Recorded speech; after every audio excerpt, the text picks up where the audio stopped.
Hello, friends. I'm Dr. Devashish Gupta. I'm professor, author, and a millennial consultant. I spent the last 10 years researching, writing, and talking about millennials and talking to millennials across the world. Um, I'm here to talk about the recent statement by India's finance minister, where she blamed the millennial mindset of using Ola and Uber and not really going for the ownership of the vehicle for the slump in the auto sector. Now, the slump in the auto sector is really serious, right? The auto sector in India employs about 40 million people and contributes about 7% to the GDP. There have been severe job losses, loss of production, which has been obviously triggered by loss of demand. Should millennials be really blamed for this?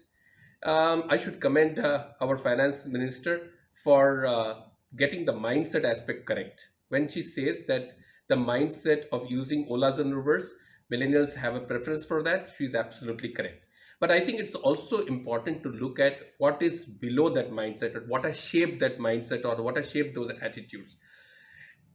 This has been my effort, or in terms of whatever I have written, spoken, and consulted companies about millennials.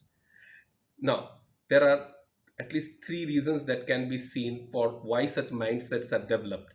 First, millennials are the first generation who are actually earning less than their parents. Yes, this is true. On face value terms, their incomes may appear to be higher, but adjusted to purchasing power parity and adjusted to inflation, they are actually earning less than their parents. Their household income is actually has actually dropped by about 15% compared to the previous generation. Added to this, the importance of higher education has increased, but the cost of higher education has also increased. So education has become costly. Healthcare has become costly.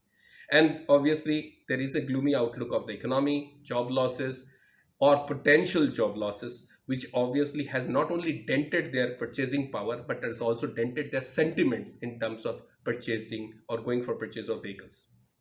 Number one. Number two, they cope with high level of temporariness.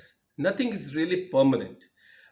This has really happened because they have grown up at a time and they live at a times where things can really disappear in matter of days. So they really don't know what exists today will whether it will exist tomorrow. Many times, rather than going for ownership or paying EMIs for years, they would rather prefer to spend that money going for a foreign holiday, which is an immediate instant gratification. And added to this, the fact that Ola and Uber or app based cab services are cheap, convenient, and very easy to use. All this has resulted in development of that mindset where they would rather hire a vehicle rather than own a vehicle. But remember, another thing important to remember in this is that the slump in the auto sector has many other reasons and not only the millennials.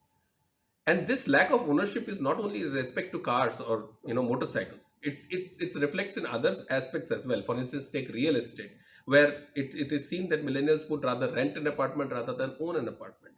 So what is the crux?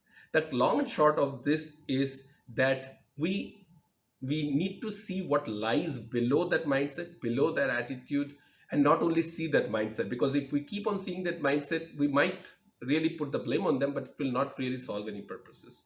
So and that has been my effort even through my book, when I wrote, just that is which I call The Life of Why, which is to ensure that people understand millennials, people have develop a deep empathy about millennials and understand their lives, the kind of completely different lives that they live. And when they empathize with them, I think they understand the the underlying currents, what lies below that mindset, and hence they're able to engage them better as employees, as consumers, as members of the society. I have been helping different organizations to really understand millennials, empathize with them, and develop strategies, deeper intervention as to how to engage them as employees and consumers. And in the past couple of years, some of the success stories have been like Mushruk, which launched a digital bank for the millennials, Mushruk Neo. I had a long association with Mushruk Bank, companies like Oman Insurance, and even NGOs like Akshay Patra and several other companies. So if you want to really contact me, my contact details are given in my website. But remember one thing, that whether as individuals, whether as a society, government, nation, or companies, you want to really understand millennials, don't just look at their mindset, but also what lies below that mindset, what really shapes their behaviors.